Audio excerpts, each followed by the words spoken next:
السلام علیکم ورحمۃ اللہ وبرکاتہ۔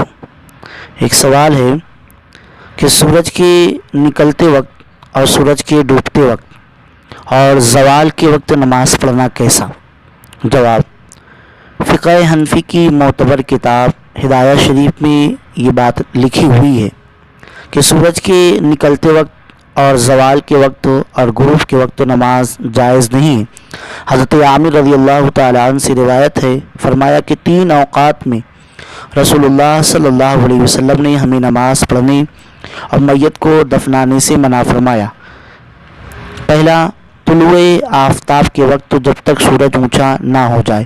دوسرا، زوال شمس کے وقت جب تک سورج ڈھل نہ جائے۔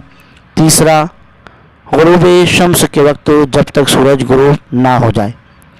حدیث پاک سے ثابت ہوتا ہے کہ ان 3 اوقات میں کسی قسم کی نماز پڑھنا جائز نہیں ہے۔ باقی ان اوقات میں نماز جنازہ، سجدہ تلاوت اور ہر قسم کی نماز پڑھنا جائز نہیں ہے۔